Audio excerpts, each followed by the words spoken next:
In the wild, safety is an illusion, and survival hangs by a thread. From a stranded helicopter crew battling a relentless Alaskan grizzly, to a researcher cornered by a polar bear in a Svalbard whiteout, these 6 chilling encounters expose nature's untamed power and the terrifying unpredictability of the wilderness. In this video, we'll relive the moments where survival came down to instinct, courage, and sheer luck. On October 10th, 2025, a medevac helicopter cut across the pale Alaskan sky, its rotors chopping through the icy gusts that clawed at the mountain ridges. Pilot Alex Ruiz gripped the controls, eyes scanning the horizon for any sign of safe passage as the engine shuddered, a low, ominous vibration spreading through the cabin. Beside him, medic Sam Connor secured supplies while nurse Dana Wells checked vitals in her mind, the rhythm of their practiced routines barely masking the tension that had thickened like frozen fog. The engines groaned again, and Alex cursed under his breath, forcing the craft lower to navigate the jagged spires and dense conifers. Still, the vibration worsened until metal screamed against metal. The helicopter pitched violently, slamming onto the snow-covered slope with a jarring impact that shook the cabin and sent their emergency packs tumbling. When the dust of ice and snow settled, the 3 were left huddled in a cabin of twisted metal and shattered glass, hearts pounding and limbs trembling from shock and the sudden plunge into sub-zero temperatures.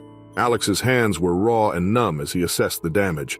The tail rotor broken, the fuel line punctured, the fuselage dented and bent, steam rising from the engine like a wounded animal. Sam ripped open the emergency kit, shaking out first aid blankets. At the same time, Dana gathered rations, their breaths fogging the frozen interior as they worked in silence, each aware of how exposed they were to the wilderness just beyond the mangled doors. The snow outside lay thick and unbroken, a smooth, deceptive calm. But every animal instinct warned them that they were anything but safe. Hours passed, the light dimming, the wind a constant howl against the torn fuselage. They huddled together under blankets, sharing body heat, their teeth chattering despite the layers of clothing. Sam rationed the small supply of water, melting snow against the warm engine block, while Dana monitored their skin, noting the first signs of frostbite on fingers and cheeks. The silence was heavy, broken only by the occasional pop of ice contracting and the soft creak of the damaged helicopter rocking against the slope. Then came the sound that made every nerve coil, the low, guttural growl that rose from the tree line beyond the slope. Sam froze, eyes scanning the darkness, and Alex's hands clenched the torn edge of the cockpit. From the shadowed forest, a massive grizzly emerged, drawn by the smell of spilled fuel and the faint iron tang of blood from minor cuts sustained in the crash. Its eyes, dark and unblinking, fixed on the shape of the helicopter, nostrils flaring as it circled, sniffing, testing, and pressing forward with a deliberate, terrifying patience that left no room for error. The first slam against the fuselage made the metal groan and bend. The crew flinched as a claw scored a deep gouge along the side, sparks flying from contact with jagged edges. In a desperate attempt to frighten the predator, Alex grabbed a flare from the survival kit, hurling it toward the bear, the fiery projectile hissing and painting the falling snow in a streak of orange. For a moment, the grizzly recoiled, retreating into the tree line, and they dared to breathe, hearts hammering in synchrony with the distant pounding of their own blood. But as darkness fell, the bear returned, larger in silhouette, steps muffled by the thick snow, eyes gleaming with predatory focus, and the thin barrier of twisted aluminum and glass felt suddenly fragile, inadequate against the sheer mass of muscle and instinct. Realizing they could not remain in the wreck, Alex led them to the edge of the slope, where snow-laden pines grew thick, offering a tenuous shield. They moved as silently as possible, boots crunching softly in the powder, hearts thundering with every shift in the wind or crack of a branch.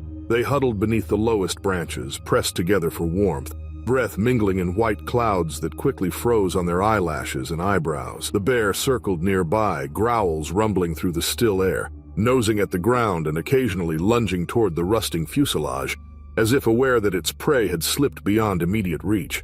The night stretched long, each hour punctuated by small terrors, the wind whipping through the trees, the snap of an icicle falling, the bear's heavy steps circling like a shadow that refused to rest. Fingers stiffened, lips chapped and cracked, their eyes bloodshot from strain and fear, and yet they remained still, clinging to one another for warmth and the fragile hope that rescue might arrive before the cold or the bear claimed them. Sam whispered prayers he hoped were unheard. Dana's jaw ached from clenching teeth, and Alex's grip on a broken piece of metal as an improvised weapon was white-knuckled and unrelenting. When first light finally crept over the horizon, a faint hum of another helicopter reached their ears, a sound they had almost dared not hope for. Struggling through snow and frost, they were located by rescue teams, shivering, frostbitten, and disoriented, yet alive, their clothing frozen stiff and their faces marked by night-long terror. The Grizzly was gone, slipping back into the wilderness as silently as it had arrived, leaving behind clawed metal, deep gouges in the helicopter, and the haunting memory of its near presence. The wrecked medevac remained on the slope for weeks, a silent testament to how close the wild had come to claiming human lives, its mangled skin bearing jagged scars from massive claws, fuel stains dark against the snow, and ice glinting over its twisted edges. For Alex, Sam, and Dana, the terror of that night lingered long after, the sensation of teeth snapping just beyond reach, the weight of a grizzly's gaze in the darkness, and the knowledge that in Alaska, the wild had its own claim, indifferent to human survival. No one ever questioned the proximity of death that night. The marks in the snow, the shredded metal, and the nearly frozen bodies told their own story. But the crew carried more than physical scars. They bore the indelible mark of fear, the memory of survival against something unimaginably strong, patient, and relentless, and the understanding that in the wilderness, even the most skilled, trained humans are prey when the bear decides to hunt. October 3rd, 2018, was a damp morning. Kodiak Island was shrouded in mist, the air thick with the lingering scent of the storm that had passed overnight. Tyler Jensen and his friend Mark Leland moved cautiously along the rocky coastline, muscles tense from climbing over jagged boulders slick with seawater, intent on repairing crab traps damaged by the sudden surge of waves. The tide surged unpredictably, throwing a spray of icy water over their boots and forcing Tyler to step carefully onto a narrow ledge that hugged the cliff face, a mere ribbon of rock above the churning surf. The fog blurred the line between sea and stone, turning the world into a gray, featureless void, and the roar of crashing waves masked almost every other sound, leaving only their own heavy breaths and the scrape of boots against wet rock. Mark kept a steady distance, 20 meters behind, scanning for loose stones and unseen pitfalls, unaware that something much larger was moving with the same careful stealth, its massive form nearly invisible in the dense mist. A male Kodiak bear, immense and solid, had been scavenging along the cliffs, drawn to the scent of human activity and the scattered remains of traps broken by the storm. Its dark fur was slick from spray and rain, muscles coiled beneath thick hair as it moved like a shadow along the rocks, silent and deliberate, eyes sharp and focused on the small, moving target ahead. Tyler, oblivious to the predator, crouched to adjust a snapped rope, his hands slick with seawater and frayed twine, unaware that the bear's immense head had tilted slightly, nostrils flaring as it locked onto him. The first slip was slight, almost unnoticeable, a foot sliding against mossy stone, but it was enough. The rock shifted under Tyler's weight, sending him stumbling, and the sound of scraping stone echoed unnaturally in the mist, a metallic clatter that drew the bear's attention fully. Tyler froze, the air suddenly heavy, the fog closing in as if hiding the creature until the last possible moment. Then, with terrifying swiftness, the Kodiak surged forward, paws pounding against the slick ledge with a force that sent vibrations through the stone beneath Tyler's boots. The ledge, narrow and uneven, offered little room for maneuver, and he stumbled backward, arms flailing for balance, heart hammering in his chest as instinct screamed that he was in immediate danger. Mark shouted, a panicked bark that barely carried through the roar of the surf, and grabbed a floating trap buoy, hurling it toward the bear in a desperate attempt to distract it. The buoy struck the water and bobbed uselessly, doing little more than briefly startling the bear, which pivoted its massive shoulder and lunged with relentless power. Tyler had no time to react. His foot caught on a jagged edge, sending him reeling against the cliff. The bear's immense weight slammed into him, pushing him down toward the rocks below. Tyler's body hit jagged stone, each point pressing painfully against his chest and shoulders, and the animal's claws scraped across him, deep lines tearing through clothing and flesh alike. The roar of the waves mingled with the guttural growls of the bear and Tyler's panicked gasps, forming a chaotic chorus of imminent death. Mark scrambled forward, hands reaching out in futile resistance, eyes wide with terror as he witnessed his friend pinned beneath the Kodiak's crushing weight. The bear's paws, each the size of a small plate, pressed down relentlessly, claws raking across rock and body alike, while the immense torso shifted with a terrifying rhythm, muscles flexing as if testing the human beneath for weakness. Tyler's attempts to struggle were futile. The precarious ledge offered no purchase. The jagged rocks tore at his skin, and the force of the bear's assault was uncompromising, primal, and unrelenting. Every movement was met with greater pressure, the predator's instinct-driven precision leaving no room for escape. Mark's desperation mounted, adrenaline and fear fueling his movements as he tried to attract attention, waving and shouting. Still, the fog swallowed sound, and the roar of the ocean hid any cries that might have carried to distant ears. The Kodiak, sensing no immediate threat, remained focused entirely on Tyler, a predator responding to the sudden slip, the confusion and the vulnerability of prey trapped against impossible terrain. Tyler's limbs weakened, his chest pressed painfully against unforgiving stone. His ribs ached, and blood began to stain the jagged surfaces beneath him, and he realized with a sinking horror that the odds of survival were fading with each passing second. Hours passed in agonizing minutes. By the time rescuers, alerted by a delayed check-in and frantic emergency calls, reached the coastal stretch, the bear had already vanished, melting into the mist and jagged cliffs as if it had never existed, leaving only broken rope, disrupted traps, and the battered, lifeless form of Tyler Jensen pinned against the rocks. Mark, trembling, soaked, and coated in seawater and mud, collapsed against a nearby boulder. Haunted by the scene he had been powerless to prevent, the image of the Kodiak's immense silhouette etched permanently into his mind. The island's terrain, so beautiful and rugged in the bright light of day, had become a trap, each narrow ledge and hidden crevice a potential death sentence, and he realized that the unique geography, cliffs rising directly from the surf, mist concealing the presence of massive predators, had turned a routine repair task into a nightmare he would never escape in memory. Tyler's body was removed with care, the medics noting trauma from crushing weight, lacerations and broken bones, injuries consistent with a fatal encounter with immense force. The bear, an apex predator operating on instinct, remained unseen, its presence inferred only by the aftermath, claw marks on stone, and the violent disturbance of the natural landscape. Mark, for months afterward, could not erase the image of his friend's fall. The sight of massive paws pressing down without hesitation, the sheer immediacy of death brushing against them, as though life had been balanced on a knife's edge. The coast returned to its deceptive calm, waves lapping gently against boulders, fog rolling in to obscure the shoreline. But the echo of that morning lingered in Mark's mind, a permanent reminder of the lethal power of a Kodiak bear, the fragility of human life when confronted by nature's most formidable creations, and the merciless efficiency with which the wild could claim a soul in a single, devastating moment.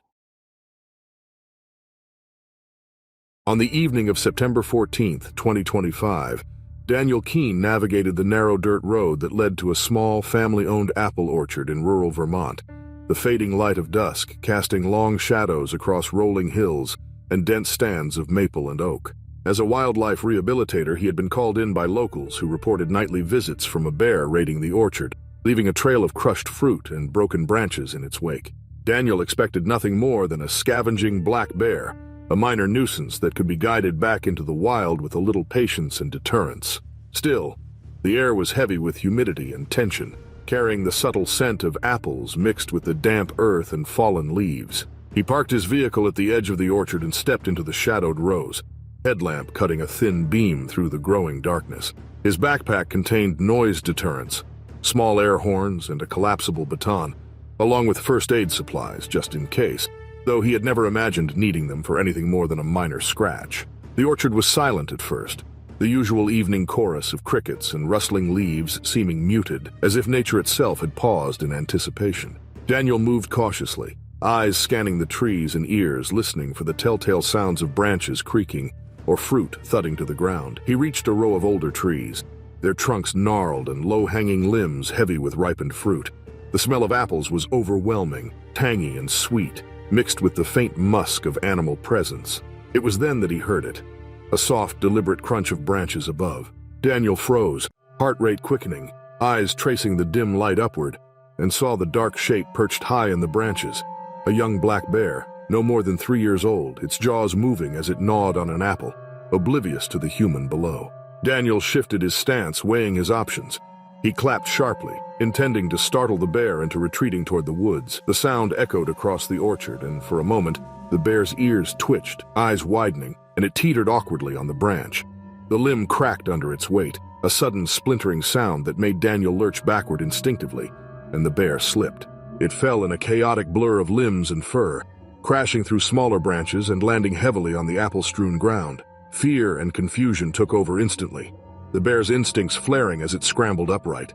Before Daniel could react further, the bear charged. Its movement was unpredictable and frantic, driven by terror rather than aggression. Still, the sheer force of it knocked him backward into the soft heap of fallen apples, the fruit squishing beneath the sudden impact.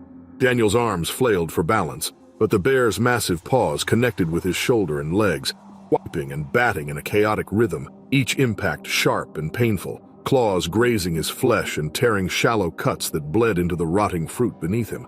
The animal's eyes were wide with panic, nostrils flaring, every muscle coiled in survival mode, its small but powerful body pressing against him as it tried to flee the perceived threat. Daniel's mind raced, adrenaline surging, muscles reacting with instinctive self-preservation. He pressed himself against the ground, attempting to shield his torso as he calculated the bear's movements. Still, the orchard floor was uneven, littered with jagged roots, fallen limbs, and rotting apples, making footing treacherous. Every swipe of the bear sent pain shooting through his shoulder and thigh, and the scent of fear mixed with the coppery tang of blood filled the air. Then, as quickly as it had begun, the bear bolted, leaping toward the edge of the orchard and disappearing into the surrounding woods, leaving Daniel panting, shaking, and lying amid bruised fruit and shallow scratches that would sting for hours. He lay still for a moment, catching his breath, feeling the icy prickle of sweat on his back and the sting of his injuries, realizing how close the encounter had come to turning fatal. The orchard was silent again, the faint rustle of leaves and distant call of a night bird the only signs that life continued beyond the immediate terror. Daniel slowly sat up, noting the shallow cuts on his shoulder and legs, bleeding lightly but enough to remind him of the bear's raw power, and the bruising beginning to form across his torso from the impact with the ground and fruit. Minutes later, rescuers, alerted by a neighbor who had noticed the absence of light from Daniel's truck and the unusually quiet orchard, arrived. They found him slumped against the base of a tree, breathing heavily, skin pale from the combination of shock and the cool September air, trembling from adrenaline and hypothermia that had begun to set in as the sun dipped below the horizon. First aid was administered on site, bandages wrapped around the shallow lacerations, fluids given to stave off early signs of shock, and blankets draped over his shoulders to retain heat. Despite the ordeal, Daniel was alive, though the memory of the bear's frantic charge and the crushing immediacy of its strength would remain imprinted in his mind ever since. The orchard, once a place of calm productivity, became a reminder of nature's unpredictable ferocity. The young black bear had acted purely on instinct, its fall in panic creating a scenario neither predator nor human had anticipated. Daniel's role as a rehabilitator, meant to manage and guide wildlife safely, had collided violently with the raw, untamed behavior of an animal caught between fear and survival. And though the bear disappeared into the misty woods, leaving behind only crushed apples and flattened undergrowth, the encounter underscored the delicate balance between human activity and the powerful instincts of the wild, a lesson marked in cuts, bruises, and the sharp memory of a September evening turned violent in an instant. On August 12, 2024, the rivers of a national park in the Alaska Peninsula, across from Kodiak Island, glistened under a pale morning sun, the water swollen from recent rains and the salmon runs beginning to peak. Photographer Hannah Boyd moved silently along the bank, boots sinking slightly into the gravel and silt, camera slung over her shoulder, lens ready to capture the intimate chaos of grizzly bears feeding on the leaping fish. Alone and highly experienced, Hannah had spent years studying these apex predators, respecting their size and strength while pursuing the perfect frame. Yet, she knew that even the most careful planning could not erase the inherent risk of the wild. She crouched close to the waterline, balancing herself on uneven stones, lens focused on a small group of bears clustered at the edge, jaws snapping and paws flinging water as they chased salmon. The air carried a faint tang of copper from the fish, mixed with the earthy musk of the bears, a scent that both thrilled and warned her. Each careful breath she drew was measured, each movement deliberate. But as the wind shifted, subtle and almost imperceptible, it betrayed her presence. The dominant male of the group, larger than the others with scars along his flank and a commanding stance, stiffened mid-step. nostrils flaring as he sniffed the air. Hannah's heart skipped a beat, the instinctive warning deep in her chest igniting in full force. Before she could react, the bear surged forward with terrifying speed, massive paws striking the gravel and water with enough force to send splashes in all directions, the roar of his charge echoing across the river valley. Hannah stumbled backward, boots sliding on wet stones, camera tumbling from her hands and skidding into the shallows. Yet she barely noticed, mind focused entirely on survival. Her feet gave way on the slick riverbed and she slipped into the icy current, water rushing around her body and pulling at her clothing with relentless force. The bear swiped with one powerful paw, grazing her left arm, claws raking through fabric and skin, leaving long, burning scratches that made her gasp in pain, even as adrenaline surged to sustain her. Struggling to keep her head above water, Hannah fought the river's pull while attempting to scramble onto a gravel bar a few meters downstream. Her muscles screamed in protest, shoulders and legs trembling, and the cold bit through wet layers, sending chills deep into her bones. She finally hauled herself onto the stones, soaked and shaking violently, blood running in rivulets from claw marks across her forearm and shoulder, her breath ragged and shallow as shock began to creep in. The bear, seemingly frustrated by the sudden disruption and icy current, splashed briefly before retreating toward deeper water, leaving her alone, panting, and acutely aware of how close the encounter had come to ending her life. Hannah sat on the gravel, shivering, evaluating the wounds, and trying to summon the strength to reach higher ground. Her headlamp and satellite tracker, stowed in her backpack, had been submerged, leaving her reliant on instinct and memory to navigate back to safer terrain. Hours passed in a haze of pain and hypothermia, each movement painful as the adrenaline waned and the cold settled into her core. The sound of rushing water, once a source of inspiration for her photography, now felt like an indifferent chorus to the chaos of survival, every ripple and splash magnified in her panicked awareness. Rangers, alerted by delayed check-ins and a faint signal from her emergency transmitter, arrived as dusk began to settle, moving cautiously along the riverbank to locate her. They found Hannah curled on the gravel bar, half-conscious, teeth chattering violently, skin pale and lips tinged blue, yet still clutching her camera lens in a white-knuckled grip, unwilling to release the tool that had nearly documented her own demise. Medical attention was immediate, wounds cleaned and dressed, hypothermia treated with thermal blankets and warm fluids, and her body slowly coaxed back from the edge of severe shock. Despite deep claw wounds, frostbite on fingers and toes, and exhaustion that weighed like stones in her limbs, she had survived, though the memory of the bear's charge lingered with every heartbeat. The camera, battered and partially waterlogged, contained one final frame, a blurred, surreal image of the bear mid-charge, massive paws extended and shadowed by motion, an unflinching testament to raw power and human vulnerability. Though the lens had captured her near death, Hannah refused to destroy it, insisting that the photograph remain not as a trophy, but as evidence of the thin line between observation and confrontation, control and chaos, life and death. The image became iconic in photography circles, a stark reminder that even the most experienced humans are at the mercy of nature when circumstances shift unexpectedly, and that survival often depends on instinct as much as skill. The national park remained a landscape of breathtaking beauty and hidden peril, its rivers alive with salmon, bears, and the quiet danger of living alongside creatures far stronger than oneself. For Hannah Boyd, the August morning that began with the hope of capturing wildlife in motion ended with a confrontation she would never forget, leaving scars both visible and invisible, but also preserving a moment in time that forever symbolized the fragility of humans against the force of the wild. Every image she would take afterward carried the weight of that day, a constant reminder that even preparation and experience could not guarantee immunity from nature's raw, unrelenting power. On the night of November 18th, 2023, deep in Alaska's interior, Hunter Wade Harlan lay curled inside his tent beside the frozen expanse of Raven Flats River, the thin layer of sleet coating the ground with a glistening, brittle crust that reflected the pale moonlight filtering through the clouds.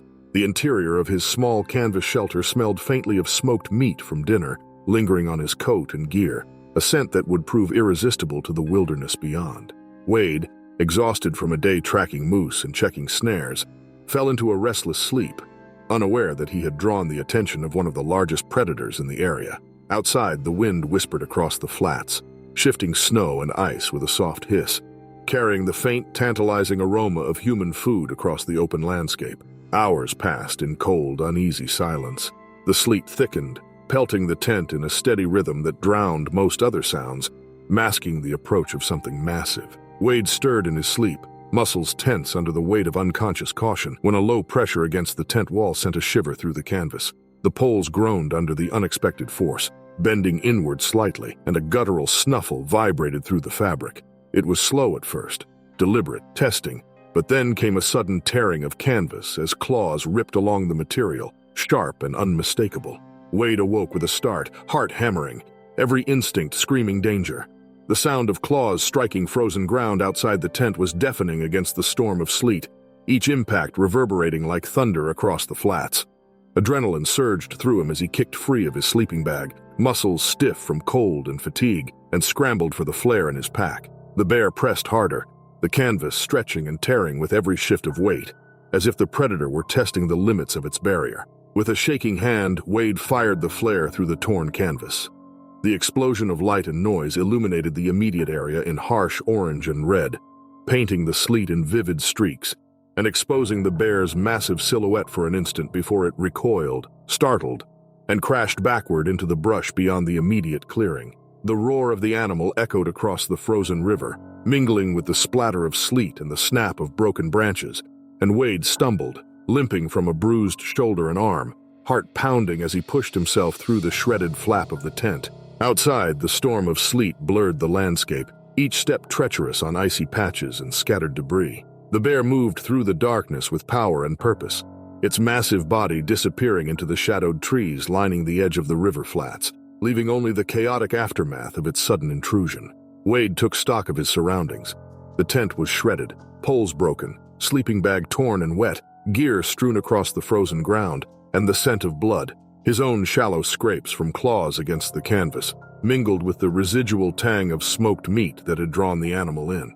Despite exhaustion and minor injuries, Wade forced himself to move, assessing damage and ensuring that the bear had truly departed.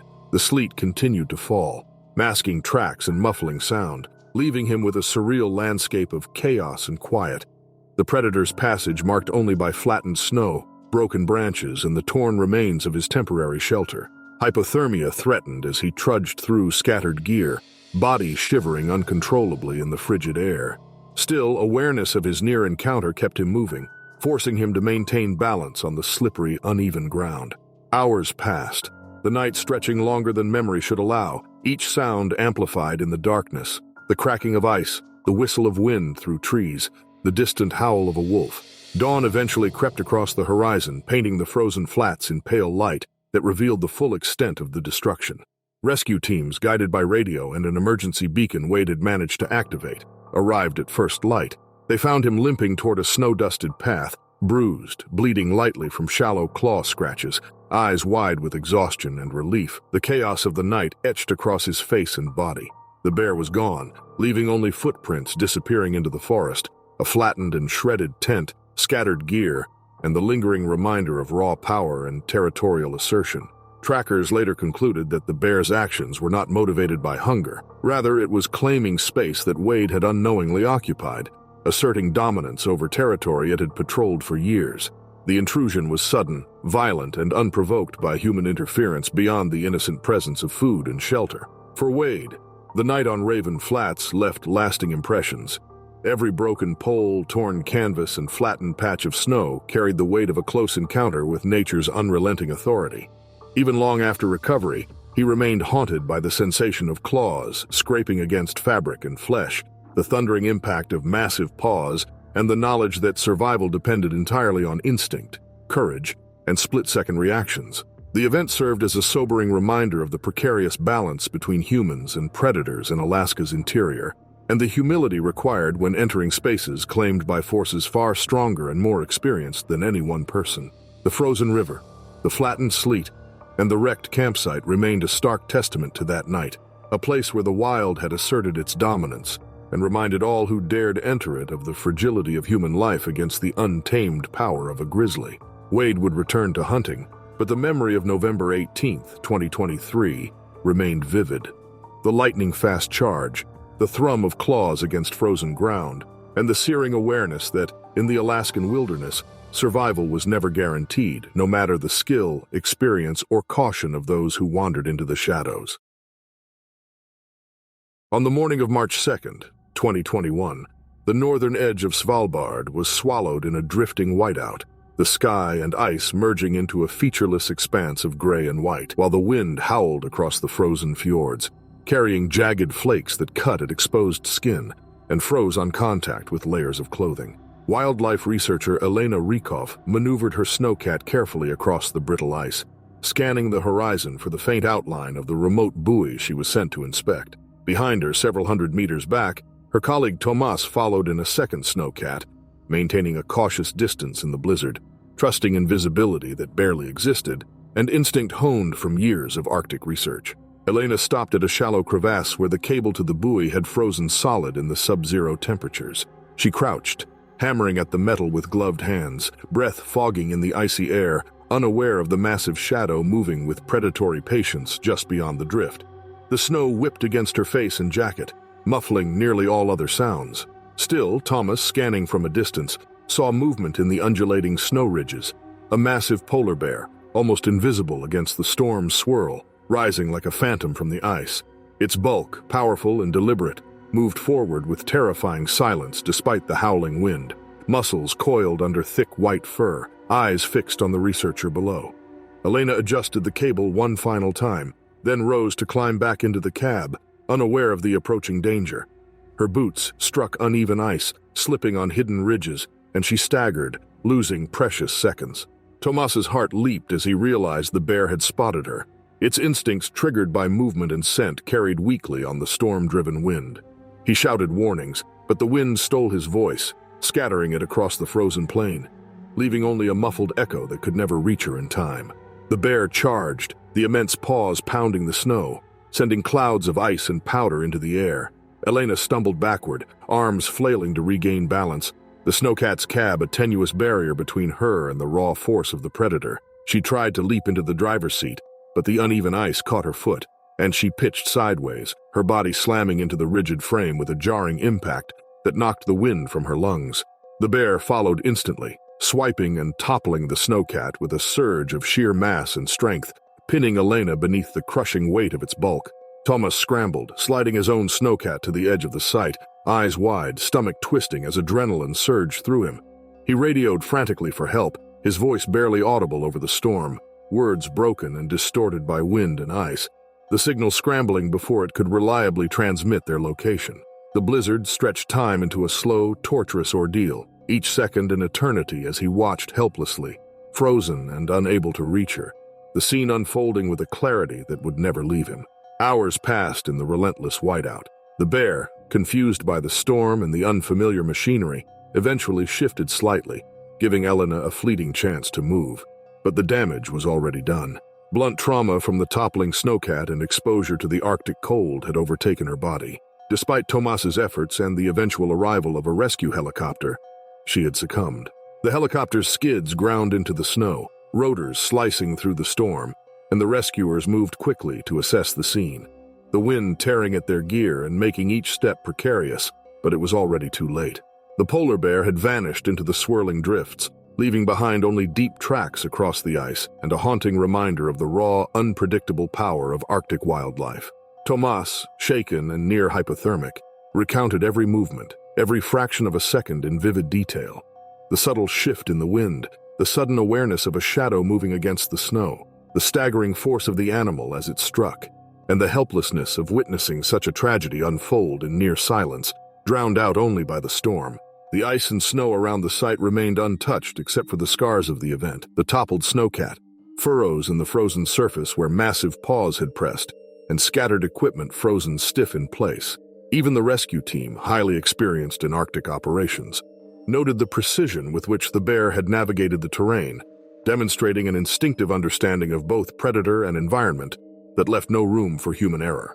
Tomas returned later to gather what remained of their research equipment, each step across the frozen expanse a reminder of the fragile line between survival and disaster in the high Arctic. For months afterward, the image of Elena pinned beneath the snowcat haunted him, a vivid and immutable memory that underscored the unpredictability of life in the polar wilderness.